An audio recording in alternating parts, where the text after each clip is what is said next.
अस्सलाम वालेकुम। Economy matters में खुशामदीद। मैं हूं शाहजेब अहमद। सबसे पहले शामिल करेंगे टॉप स्टोरीज।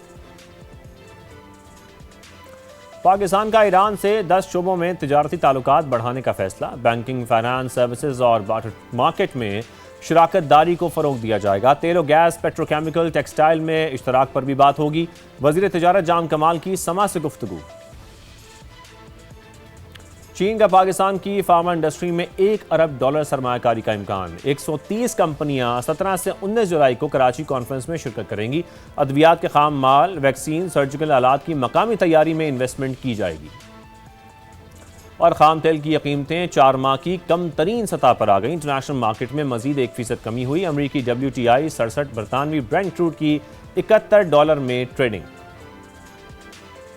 और आपको जिक्र करेंगे कि करेंसीज का। इंटरबैंक में डॉलर की कदर में आज भी रोज़ की तरह 1 पैसे की कमी हुई है, जिसके बाद कीमत 278 रुपये 15 पैसे पर आ गई है। यूरो को देखें तो इसकी कदर में 62 पैसे का इजाफा हुआ। बरतानवी पाउंड भी 3 रुपये 32 पैसे महंगा हुआ है, जिसके बाद इसकी कीमत 371 रुपये 34 पैसे हो गई है। गोल्ड मार्केट की बात करेंगे। सोने की कीमतों में कमी का सिलसिला अब रुक गया है। फी तोला 9100 रुपये महंगा हुआ है, जिसके बाद इसकी कीमत 4,28,736 पर पहुंच गई है, जबकि 10 ग्राम की कीमत में 7800 रुपये इजाफा हुआ है। फिर इंटरनेशनल मार्केट को देखा जाए तो सोना $91 फी ओंस महंगा हुआ, जिसके बाद इसकी कीमत $4063 पर आ गई है। आज के मौजू की तरफ आते हैं।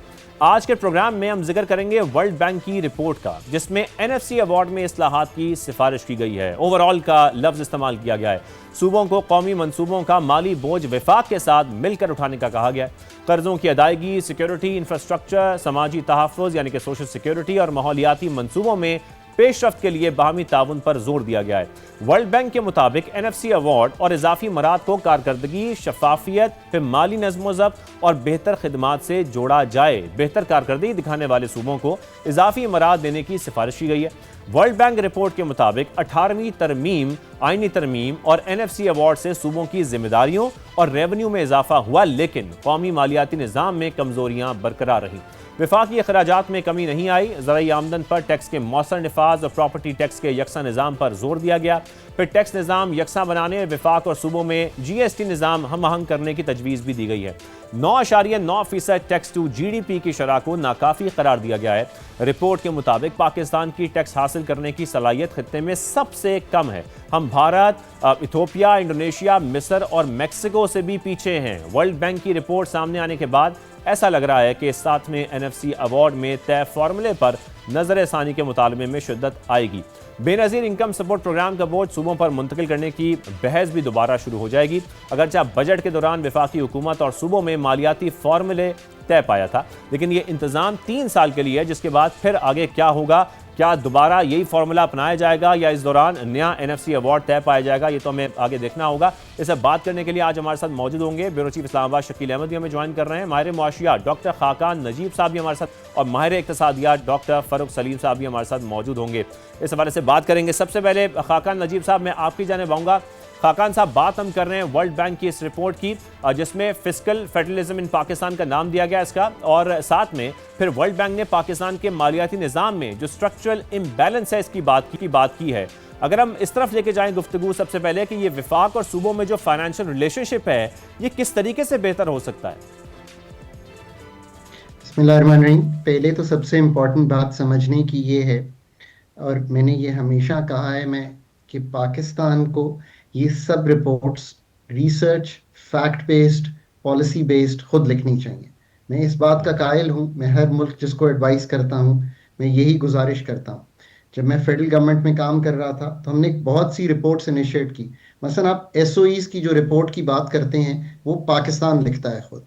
ये मैं एक मिसाल इसलिए दे रहा हूँ कि ये इतना इम्पोर्टेंट टॉपिक है कि इस पे बहुत अच्छे लोकल रिसर्चर्स को काम करना चाहिए, और तभी हम एक पॉलिसी ऐसी बना पाएंगे जो रिसर्च, फैक्ट्स, मेथोडोलॉजी को इम्प्रूव करेगी। दूसरी सबसे इम्पोर्टेंट बात यह है कि पाकिस्तान ने 2014 से लेकर आज तक एक अवार्ड जो कि ख़त्म हो गया था उसको रिव्यू नहीं किया, और उससे जो कोर मैसेज, और इस रिपोर्ट का भी है, अगर आप हमारी तकरीबन सारी तहकीकात और मतलब कई आर्टिकल मैंने इस पे लिखे हैं पाकिस्तान के फिस्कल फेडरलिज्म पे, कि ये इम्बैलेंस क्रिएट हो गया है जो मैक्रो स्टेबिलिटी है ना उसको इफेक्ट करता है, इकोनॉमिक ग्रोथ को इफेक्ट करता है, और तीसरी पाकिस्तान की पब्लिक सर्विस को इफेक्ट करता है, जो सर्विस डिलीवरी है। This is the central message that we must take home. और जो 18वीं तरमीम हुई जिसमें सूबों को बहुत से सब्जेक्ट, आई थिंक 17 ऐसे सब्जेक्ट हैं जो वफाक आज भी चला रहा है, जिसमें ज़कात, उशर, climate change, agriculture, industry, education, health, ये सब शामिल हैं जो कि डिवॉल्व हो चुके हैं। सो मैं हमेशा कहता हूं कि एनएफसी को 18वीं तरमीम से अलहदा नहीं पढ़ सकते। सो डेवोल्यूशन होनी चाहिए, ये एक बहुत अच्छा कदम है। बट जो सेकंड जनरेशन रिफॉर्म्स हैं जो फिस्कल फेडरलिज्म को स्ट्रेंथन करते हैं और हम आहंग करते हैं उस डेवोल्यूशन से, वो हमने नहीं किए। और फिर तीसरी बात, जो प्रोविंशियल फाइनेंस कमीशन है जो कि उस नीचे की सतह पर लोकल गवर्नमेंट्स की सतह पर लेकर जाए, वो तो लोकल गवर्नमेंट्स ही नहीं बन सकी, वो भी हमने नहीं किया। सो आगे फ्यूचर क्या है? देखिए ना, सबसे बड़ा फ्यूचर तो ये है कि हमने अलाइन करना है फाइनेंसिंग रिस्पॉन्सिबिलिटीज को। समझिए इसको, पाकिस्तान की वीकनेस ये है कि जो पैसा रिसीव कर रहा है और जो एक्सपेंडिचर रिस्पॉन्सिबिलिटी लिए बैठा है, उनमें एक अदम तवाज़ुन है। जो सेवंथ एनएफसी है वो सिग्निफिकेंटली हायर रेवेन्यूज नीचे दे देता था, बट जो फेडरल एक्सपेंडिचर की रिस्पॉन्सिबिलिटीज हैं वो वफाक ने ना उन 17 की करंट में और ना ही पीएसडीपी में, और फिर इनकम सपोर्ट जो कि अब 830 अरब रुपए का है उसको नीचे दिया। Very very important to understand. फिर एनएफसी को अब जो आपने आगे लेकर चलना है उसमें जो इंपॉर्टेंट बात है, क्या आपने पॉपुलेशन शेयर जो 82% है उसी पे चलाना है? इसका मतलब है कि हम कोई इंसेंटिव नहीं दे रहे प्रोविंशियल गवर्नमेंट्स को कि जो उन्होंने अपनी सर्विस डिलीवरी को बेहतर करना है। और ये रिपोर्ट भी कहती है, हमारी अपनी तहकीक भी ये कहती है कि जो एडिशनल स्पेंडिंग आई उसने has been absorb by administrative expansion, higher right. Salaries, pensions, recruitment expenditure, but service delivery उस तरह बेहतर नहीं हुई।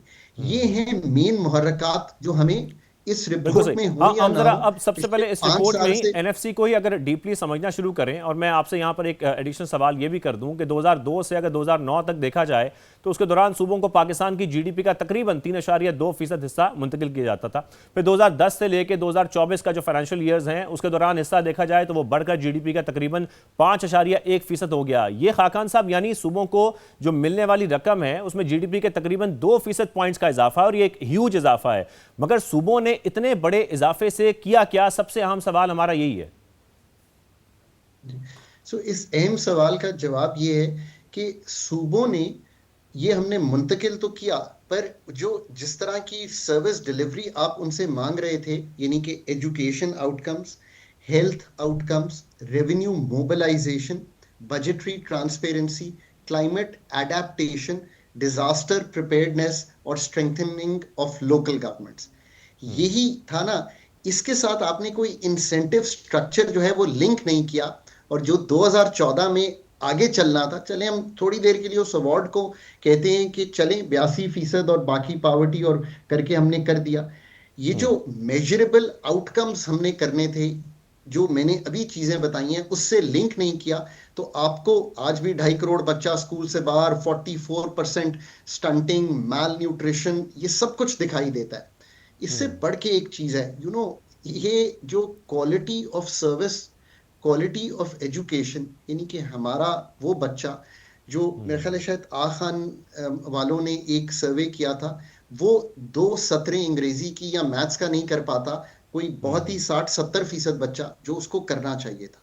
फिर ये जो ओवरलुक मैसेज है पाकिस्तान में कि जो डेवोल्यूशन है उसको जो निचली सतह पर जाना था, यानी कि टोटल स्पेंडिंग जो है उसको निचली सतह पर जो पीएफसी से लेकर जाना था, वो भी नहीं किया गया।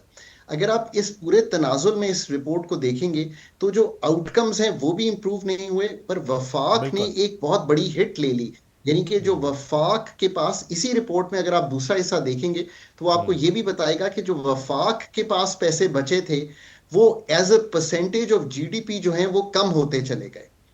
That really has played out. अच्छा, अभी we have to think about it deeply. 2 चीजें इसमें और नहीं हुई। वो ये नहीं हुआ कि हमने लिखा था, एनएफसी जाके किसी को पढ़ना भी चाहिए ना, मैं यही कहता हूं कि तहकीक जब तक खुद नहीं करेंगे ये भी लिखा था कि जो वफाक का 10% जीडीपी टैक्स टू जीडीपी है उसको बढ़ा के 13.5-14% पे ले जाएंगे।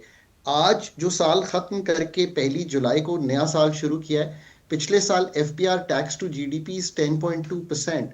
आपने जिन बिल्कुल। मुल्कों का जिक्र किया और पाकिस्तान का कंपैरिजन दिया, हम बहुत टर्की की बात करते हैं ना, let me put a figure to you. 17.5% है टैक्स टू जीडीपी, 16.8% है tax to GDP on the average, not 1 year, on the average 2010 से लेकर 2025 तक। लेट्स बी रियलिस्टिक, हम कहते हैं हम टर्की से ये कर लेंगे, हम उधर से, लेकिन लेट्स बी खाकान साहब, रियलिस्टिक व्हाट वी इसीलिए तो थिंक। वर्ल्ड बैंक कह आखिरी रहा है कि बात, हमें सॉरी, टैक्स सिस्टम को भी ओवरऑल करने की जरूरत है। ज़ाहिर है जब वो ओवरऑल मैं होगा उस पर भी उसमें आता हूं। हम रिफॉर्म्स करेंगे, तभी फिर हमारा जो टैक्स टू जीडीपी है वो बढ़ेगा। दुरुस्त। एक और इंपॉर्टेंट बात है ये कि सूबों के पास बहुत से टैक्सेस चले गए, GST on services, motor vehicle taxation, land value taxation, agriculture income tax. अब मुझे बताइए ना, ये कितने इंपॉर्टेंट टैक्सेस थे। उस वक्त ये तय हुआ था कि इनका शेयर 1.5% 2014 पर ऑफ जीडीपी बढ़ जाएगा। जो अभी साल क्लोज करके आ रहे हैं, we are near I think 0.8%, 0.9% of GDP on the tax in the provinces. So जब मैं इस तरह की चीजें देखता हूं, तो ये जो मैक्रो इंस्टेबिलिटी मुल्क में आती है, बार बार आईएमएफ के पास जाते हैं, ये स्ट्रक्चर जब तक ठीक नहीं करेंगे, एक्सपेंडिचर साइड का पहले मैंने इसलिए उसका जिक्र किया और फिर टैक्स साइड का। अब मैं एक और गुजारिश करूं, अब आपने इस बजट में क्या किया? ये तो रिपोर्ट आ गई ना, बाहर से आ गई, आपने सुन ली, और हमने, मैं बिल्कुल आई सही। Can even go into more detail. What did you do? आपने अभी भी एनएफसी नहीं करेक्ट किया। आपने उन्हें कहा, क्योंकि हम फंड से डील कर रहे थे इससे पहले भी, तो फंड ने हमें कहा कि ये तो वफाक नहीं चलेगा। मैं खुद फंड को कहता था कि वफाक नहीं चल सकता। हमने एक प्रोविंशियल सरप्लस लेना शुरू कर दिया उनसे, इसको कई साल हो गए। फिर हमने क्या किया, पेट्रोलियम लेवी जो है वो जीएसटी की सूरत में आती थी, वो शेयर होता था, उसको वहां से हेड से निकाला। उसको हमने किस सूरत में लेना शुरू कर दिया? हमने उसको पेट्रोलियम लेवी में ले आए, जो कि शेयरिंग नहीं होती। अब हमने एक तीसरी चीज किया, मेरे ख्याल ये आर्टिकल 164 कॉन्स्टिट्यूशन का यूज हुआ है, जिसमें ग्रांट इन एड प्रोविंसेस दे रही हैं टू दी फेडरल गवर्नमेंट। उसमें मैं इनकी रिपोर्ट पे हैरान हूं। मैंने खुद प्रोविंशियल सारे पढ़े नहीं है, सो आई बी ऑनेस्ट। वो ये कह रहे हैं कि पंजाब और सिंध के अलावा केपी और बलूचिस्तान ने, चूंकि जो फेडरल अथॉरिटीज ने शायद 1 ट्रिलियन से ऊपर वापस लिया है, ये कह रहे हैं कि ये शायद 545 पंजाब का है और 250 सिंध का है, जो कि 260 अरब जो वापस आ रहा है। इसको मिलाएं तो ये तो शायद 1 ट्रिलियन नहीं बनता, बट आई एम श्योर कि अथॉरिटीज बात कर रही। अब आपने क्या किया? आपने जो 57.5% शेयर है उसको घटा के, आई थिंक रफ एस्टिमेट है 35-40% कर दिया, बट स्ट्रक्चर वही है। एनएफसी की डिवीजन उसी तरह होगी, हमारे एक्सपेंडिचर के खर्चे उसी तरह रहेंगे, बट हमने एक मैं वाया मीडिया खाकान साहब, निकाल कर। मैं यहाँ पर कतक लामी की माजरत, मैं यहाँ से यही आपसे पॉइंट समझना चाह रहा हूँ कि इस जो हम ये ग्रांट देख रहे हैं और ये कहा यह जा रहा है कि ये 3 साल के लिए होगा, लेकिन क्या उसके बाद जो एनएफसी फॉर्मूले में तब्दीली का मुतालबा किया जाता था, बात की जाती थी, वो तो फिर अब दूर रह जाएगी या फिर वो खत्म हो जाएगी और इसी ग्रांट पर ही कंटिन्यू किया जाएगा? आपको ऐसा ही लग रहा है? कतई तौर पे ऐसा नहीं करना चाहिए as responsible policy makers in Pakistan. जो फ्यूचर है इज द फॉलोइंग, कि ये तो करना इसलिए पड़ा है कि हमें इस साल बहुत नए टैक्सेस टैंटमाउंटिंग टू 2000 बिलियन रुपीस, जो कि मुल्क इस चीज का बिल्कुल, जिसे कहते हैं ना मैन्युफैक्चरिंग, ना एग्री, ना एग्री से मेरा मतलब है जीएसटी, मैं उधर की बात कर रहा हूँ, ऑन जो प्रोडक्ट सर्व होते हैं, मैं ना ही पर्सनल इनकम टैक्स में मुतहम्मिल हो सकता था। तो आपने ये एक वाया मीडिया निकाला। जो फ्यूचर है वो बिल्कुल सादा है। आपको एक नया एनएफसी करना है, पर उससे पहले जरूर करें मीटिंग्स।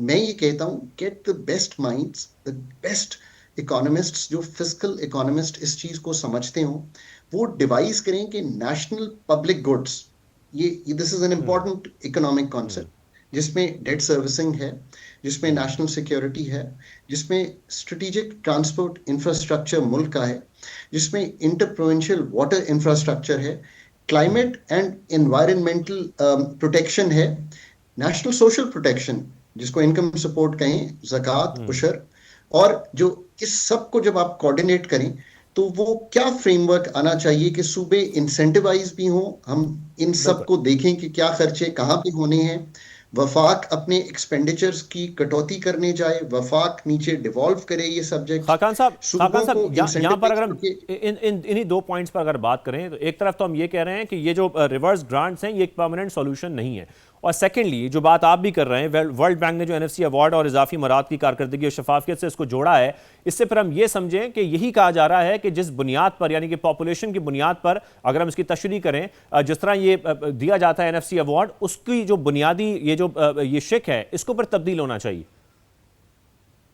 देखिए ना, ये तो इंसेंटिवाइज नहीं करता किसी तरीके से भी कि आप पॉपुलेशन को ही कंट्रोल करें।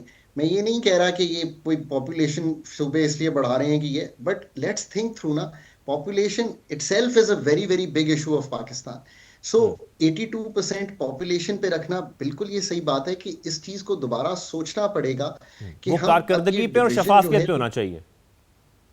जी, और इंसेंटिवाइज देखिए ना, economics, good economics is all about how do we incentivise for them to spend what they have to spend, devolve down, then earn what they have to earn. मैं बार बार कहता हूं, अब जो असल स्कोप है ना, ये जो 0.8% से 3% जाने का, note my figure, mark my words, मैं बार बार कहता हूं, एग्री इनकम टैक्स का जो लोकल रिसर्च है, मैं नाम लेना चाहूंगा, ये डॉक्टर हफीज पाशा की एक रिसर्च है जो मैंने जी जी। पढ़ी।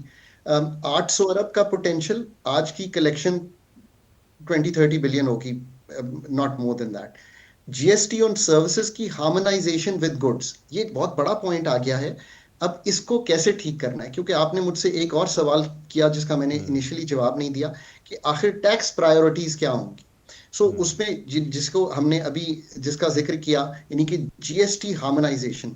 देखिए, जो हमने जिस तरह इसको 5 जगह पे मुहित कर दिया है, उससे बहुत सा लॉस हो रहा है। Agriculture income tax, property land value taxation, वफाक में सेल्स टैक्स के gaps, now these are real serious issues. इस साल भी जिस तरह 10.2% के करीब एफपीआर का टैक्स टू जीडीपी है, प्रोविंसेस का अगर 0.8 है, एग्जैक्ट फिगर देखे जा सकते हैं, तो ये किसी के लिए भी एक तशवीशनाक बात होनी चाहिए कि इसकी ब्रॉडनिंग कैसे करनी है इसको। अब जो आज सारी हमने गुफ्तगू की है, ये एक जामे गुफ्तगू तो है, ये जरूर फेडरल राइट साइजिंग की भी बात हुई, असेस जो रेजिडुअल गैप्स हैं टैक्स के उसकी भी बात हुई, नेशनल पब्लिक गुड्स की शेयरिंग का एक कॉन्सेप्ट हमने सामने रखा, बिल्कुल। फेडरल और प्रोविंशियल जो काम रीअलाइनमेंट है उसका कॉन्सेप्ट रखा।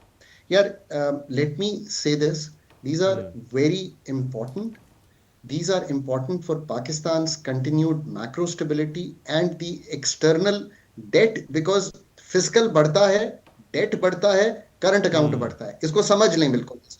बैक टू द आईएमएफ पर मुझे थोड़ी सी तशवीश के साथ ये कहना पड़ता है कि अगर मैं 2014 के बाद 2026 एक नए मालियाती साल 2027 में आपके प्रोग्राम पे ये कह रहा हूं कि ये सब होने वाला है, what did we do in the last 12 years that we didn't get this right? And you are questioning me on a World Bank report.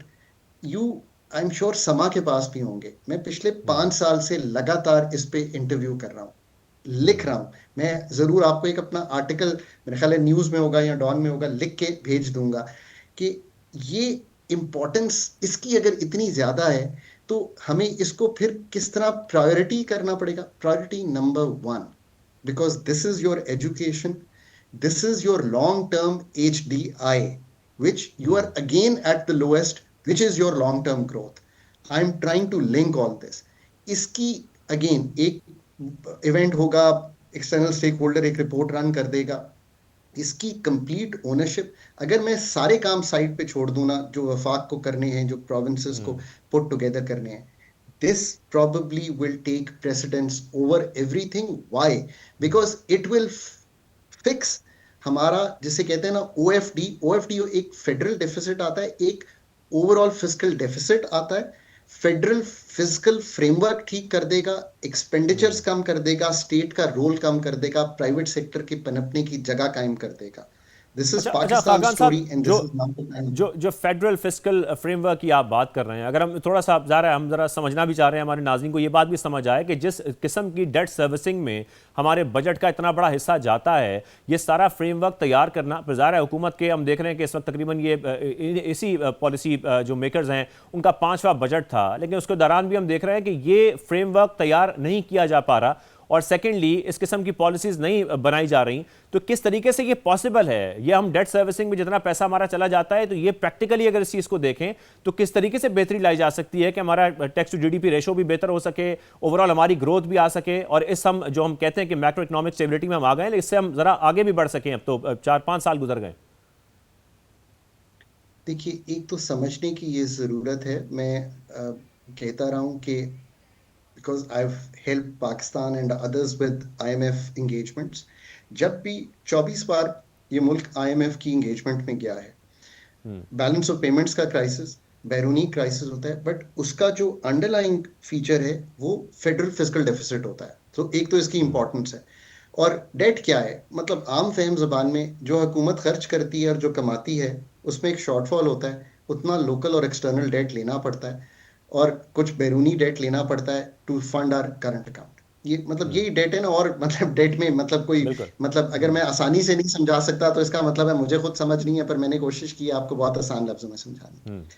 Pakistan continuously एक, जिसे कहते हैं ना, डेट ट्रैप में इसलिए डेट फंसता ट्रैप है में। कि हम अपना, जी जी, ये जो खर्चा है और जो हमारा कमाई है उसको मैच नहीं कर पाते। अब डेट को नीचे की ट्रैजेक्टरी पे ले जाने के लिए फंड ये करता है कि वो एक प्राइमरी सरप्लस क्रिएट कर देता है, जिसका मतलब है डेट के पैसे निकाल के 8,000 अरब होंगे इस साल, सबसे बड़ा खर्चा है। हम हमेशा कहते हैं हम पीएसडीपी पे या डिफेंस पे, इन पे 1,000 अरब उस पे कर रहे हैं, 3,000 डिफेंस पे कर रहे हैं, 8,000 अरब तो दे रहे हैं डेट सर्विसिंग पे। So how do you move on this? To move on this, the very important point is कि सही। एक्सपेंडिचर का एक्सटेंसिव रिव्यू प्रोविंशियल और फेडरल लेवल पे करें खुद, और फिर देखें कि क्या हमने कास्ट करना है, बिल्कुल और सही। फिर नीचे। बिल्कुल एक्सपेंडिचर का हमारा रिव्यू होना चाहिए। हमारे खाकान साहब, आपसे मजीद गुफ्तगू भी करनी है, एक ब्रेक शामिल करते हैं, वापस आते हैं, फिर इसी गुफ्तगू को आगे बढ़ाते हैं। Welcome back. डिस्कशन आगे बढ़ाएंगे। ब्यूरो चीफ इस्लामाबाद शकील अहमद भी हमारे साथ मौजूद हैं, उनसे भी बात करते हैं, फिर आगे बढ़ेंगे खाकान नजीब साहब की तरफ। शकील साहब, आप इस पर ज़ाहिर रिपोर्टिंग भी करते हैं, इस हवाले से हमें तफसील आगाह भी करते रहते हैं। वर्ल्ड बैंक की रिपोर्ट को अगर देखा जाए तो अर्जेंटली ये बात की गई है कि हमारा जो NFC अवार्ड है और साथ में जो टैक्स सिस्टम है, इसको ओवरऑल करने की ज़रूरत है। मैं चाहूँगा कि आप ज़रा डिटेल में टैक्स सिस्टम के हवाले से भी बताइएगा, किन रिफॉर्म्स का जिक्र किया गया है इस वर्ल्ड बैंक की रिपोर्ट में। बहुत शुक्रिया शाहजेब। देखिए, अब जो NFC अवार्ड में जो तरमीम है, जो फार्मूला में चेंजेस करनी है, वो डिबेट अब नेक्स्ट लेवल पे चली गई, और ये अच्छी बात है। लेकिन होना तो ये चाहिए था कि वफाकी हुकूमत और जो सूबे हैं वो मिलकर एमिकेबली कोई सलूशन निकालते, आपस में बैठकर बात तय करते। लेकिन जैसा कि IMF ने corruption and diagnostic assessment report जारी की और बताया कि आप करप्शन ख़त्म करें तो आपको 7 से 9 ट्रिलियन का मुआशी फ़ायदा हो सकता है। इसी तरह वर्ल्ड बैंक हमें बता रहा है कि आप अपने NFC फार्मूले में चेंजेस करें, क्योंकि जो डिस्ट्रीब्यूशन है वो अनफेयर है। तो जो रिपोर्ट के अंदर, जैसे आपने पहले जिक्र किया है, कि इसके अंदर काफ़ी ज़्यादा नुकात उठाए गए हैं, और ख़ास तौर पर सूबों से कहा गया कि अब आप बर्डन शेयर करें। और अब हम वर्ल्ड बैंक की बात मानेंगे, लेकिन अपने तौर पे हम ये तय करने के लिए तैयार नहीं थे। अगरचे 3 साल का अरेंजमेंट किया गया है, रिवर्स जो फंडिंग है वफाकी हुकूमत को सूबों की तरफ से की जा रही है, लेकिन अब डिबेट जो है वो सही जगह पे आ गई है। वर्ल्ड बैंक ने पॉइंट आउट कर दिया। अब देखिएगा कि आने वाले चंद महीनों में और कुछ अरसे में इस पे चीज़ें जो है वो डेवलप होती नज़र आएंगी, डेवलपमेंट्स होंगी। और अहम बात यह है, क्योंकि आप देखें कि 2010 में 7वां NFC जो है अवार्ड है वो हुआ था, और अब 15 साल से ज़्यादा अरसा हो चुका है। आइनी तौर पर हर 5 साल बाद इसको रिवाइज करना चाहिए, लेकिन वफाकी हुकूमत, सूबाई हुकूमतें जो हैं वो किसी नतीजे पर नहीं पहुंची। तो अब वो मरहला आ गया है कि आपको नेशनल सिक्योरिटी के इशूज़ जो हैं वो फेस करना पड़े, उसके लिए वसाइल चाहिए, समाजी तहफ़्फ़ुज़ है, इसके अलावा इंफ्रास्ट्रक्चर के मनसूबे हैं, बड़े बड़े डैम्स बनाने हैं आपने, आबी वसाइल के मनसूबे हैं, और इसके अलावा तालीम, सेहत की सहूलियात आवाम को देनी है। तो सूबों के पास फंडिंग ज़्यादा है, वफाक के मुकाबले में सूबे अमीर हैं, लेकिन वो 80% अपना पैसा जो है वो करंट एक्सपेंडिचर्स के ऊपर खर्च कर रहे हैं। वर्ल्ड बैंक ने ये पॉइंट आउट किया है। और साथ साथ आप देखें कि उनका जो रेवेन्यू है अब वो 4 से बढ़कर 6.5% हो गया, लेकिन जो लोकल गवर्नमेंट्स हैं उनके ऊपर जो एक्सपेंडिचर्स हैं जो खर्चा किया जाता है वो 10% से कम होकर 5% हो गया। तो आप यहाँ से अंदाजा लगाएं कि ग्रास रूट लेवल पे और जो सूबाई हुकूमतें हैं वो कोई खास डेवलपमेंट नहीं कर पा रही। तो 18वीं तरमीम हो गई, ग्रास रूट लेवल तक नहीं जा रहे, आप बिल्कुल सही फरमा रहे हैं। और शकील, साथ में इसमें BISP का भी जिक्र किया गया है, जो हुकूमती गैर जरूरी अखराजात हैं उसका भी जिक्र किया गया है। जरा इस हवाले से भी बताइएगा, क्या हुकूमती इस हवाले से सिफारिश की गई है वर्ल्ड बैंक की रिपोर्ट में?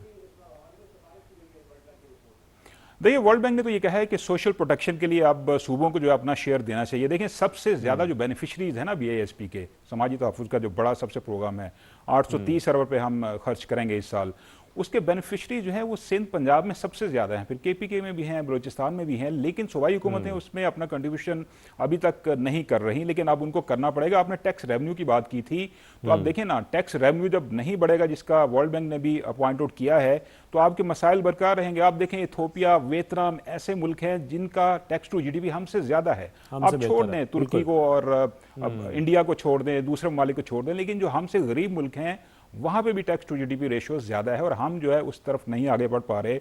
अब इसमें जो ज़रूरी आमदनी है उस पर टैक्स लगाने की बात की गई है, प्रॉपर्टी सेक्टर के ऊपर यकसा टैक्स लगाने, फिर GST रिफॉर्म्स की बात की गई है।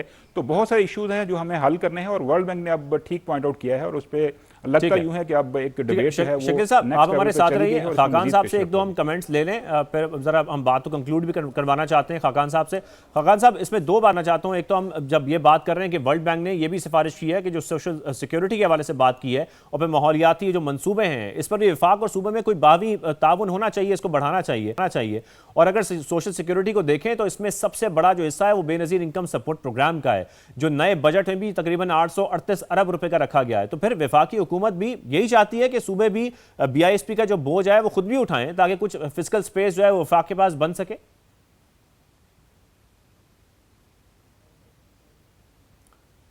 खाकान नजीब साहब। So again go back to the 18th amendment और उसमें ये देखिए कि कॉन्स्टिट्यूशनली सोशल सेक्टर या पॉवर्टी जो है ये किसका सब्जेक्ट है, तो आपको मालूम हो जाएगा कि ये सूबों को डिवॉल्व हुआ है। तो 830 अरब रुपया जो आप इस साल खर्च करने जा रहे हैं in terms of the poverty income support, ये सारा जो है इसकी शेयरिंग का कोई फॉर्मूला जरूर सूबों से बनना चाहिए। ICT जो वफाक के पास है उसमें तो छोटी सी एक पॉपुलेशन रहती होगी, क्या मतलब 2-3-4 मिलियन लोग होंगे वहां पे, तो बाकी तो सब सूबों में है। So let them decide. मैं आगे बढ़ता हूँ, जितनी एक्सपेंडिचर आप कर रहे हैं in terms of untargeted subsidy on the power sector, बिजली किसका शोबा है, वो भी नीचे डिवॉल्व हुआ है। मैं तो उस रिपोर्ट से आगे जाकर आपको चीजें बता सकता हूँ। सो थिंक अबाउट इट कि अगर कोई सूबा चाहता है कि वो इंसेंटिवाइज करे विंड को, बिकॉज सिंध में कॉरिडोर्स बहुत अच्छे हैं, बहुत अच्छी बात है। अगर पंजाब में या बलूचिस्तान में देयर इज मोर पन बिजली पंजाब में है, बलूचिस्तान में सहरा में अगर बहुत ज्यादा सोलर कर सकते हैं। मैं आखिरी बात ये करूंगा before going, this probably is one of the most important aspects। इस रिपोर्ट में भी और इससे पहले भी कुछ नंबर हैं जो हम हमेशा कहते रहे हैं। 3 से 3.5 मिलियन पाकिस्तानी जो है वो एंटर करता है वर्क फोर्स में। मेरे लिए ये सबसे इंपॉर्टेंट नंबर, इनको नौकरियां मिलेंगी। बिल्कुल सही। खाकान साहब, थोड़ी वक्त की किल्लत, मजीद भी आपसे इस हवाले से बात करना चाह रहा था। एक ब्रेक शामिल करेंगे, फिर वापस आएंगे, फिर डिस्कशन करेंगे।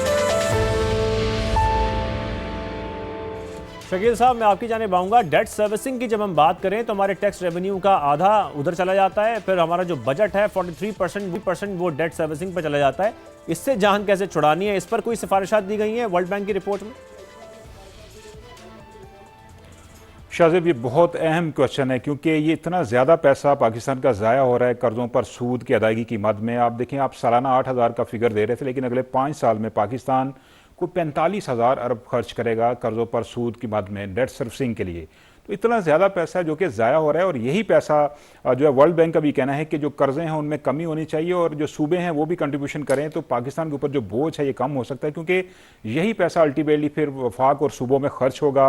आप देखें कि हेल्थ अगर सेक्टर बात करें तो हम हेपेटाइटिस से लेके डायबिटिक और हार्ट डिजीज़, और इसके अलावा अगर एजुकेशन की बात करें तो आउट ऑफ स्कूल चिल्ड्रन की तादाद बहुत ज़्यादा है, 2.5 करोड़ से ज़्यादा बच्चे हैं। तो सोशल सेक्टर के ऊपर ये सारा पैसा खर्च हो सकता है अगर हम कर्ज़ों को नीचे लेके आएँ, डेट सर्विसिंग की जो कास्ट है वो कम करें। अल्टीमेटली जो मिसमैनेजमेंट जिस भी गवर्नमेंट की है, चाहे किसी भी पार्टी का, आप नाम नहीं लेना चाहते, लेकिन यह है कि तमाम पॉलिटिकल पार्टीज़ ने अपने दौर में कर्जे लिए हैं और ज़्यादा पैसा सूबों में गया है, कुछ मिसमैनेजमेंट भी हुई है। तो अगर सूबे अब कंट्रीब्यूट करेंगे वफाकी हुकूमत के साथ मिलकर, कर्जों का बोझ कम करेंगे, तो अल्टीमेटली पूरे मुल्क का फ़ायदा होगा। और अब वर्ल्ड बैंक जिससे हम कर्जा लेते हैं अपने वसाइल चलाने के लिए, लाइफलाइन हमें देते हैं वर्ल्ड बैंक, IMF और बाकी इदारे, वो भी यही सजेस्ट कर रहे हैं कि जो डेट सर्विसिंग है, जो कास्ट है, इसको नीचे लाना होगा और मजमूई जो कर्ज़ों का बोझ है वो भी कम करना होगा। तो यही वसाइल जो हैं फिर पाकिस्तान अपने दीगर जो मसाइल हैं उस पर खर्च कर सकेगा। इंफ्रास्ट्रक्चर के मंसूबे हैं, पानी के मंसूबे हैं, इसके अलावा सोशल सेक्टर है और साथ साथ सेहत तालीम के जितने भी प्रोजेक्ट्स हैं उनको मुकम्मल किया जा सकेगा। तो ये बहुत इंपॉर्टेंट है, इसको हल करने की ज़रूरत है। और शॉर्टली जो अखराजात हैं हुकूमत को वो भी अपने कम करने होंगे। बिल्कुल, वर्ल्ड बैंक ने यह भी कहा है कि आप अपने एक्सपेंडिचर्स कम करें, खासतौर पर सूबे जो हैं वो 80% अगर करंट एक्सपेंडिचर्स अपना लगा रहे हैं, जारी जो उनके अखराजात हैं, तो उसकी बजाय डेवलपमेंट पे खर्च करें और वफाकी हुकूमत भी अपने अखराजात कंट्रोल करें। क्योंकि उन्होंने कहा कि आपकी टैक्स टू GDP जो रेशो है वो तो पाकिस्तान की बड़ी नहीं है, लेकिन वफाक ने अपने खर्चे कम नहीं किए, बहुत खुला हाथ रखा हुआ है। वफाकी हुकूमत सूबों में जाकर वही पैसे खर्च कर रही है, डेट सर्विसिंग इसके अलावा है और बाकी जिम्मेदारी सूबों को भी उठानी पड़ेगी और भी हुकूमतों को अपने कम करने पड़ेंगे। फेडरल को बहुत शुक्रिया। शकील मौजूद थे और खाका नजीब साहब ने हमें ज्वाइन किया। हमारे शो का वक्त खत्म होता है, इजाजत दीजिए, अल्लाह हाफिज़।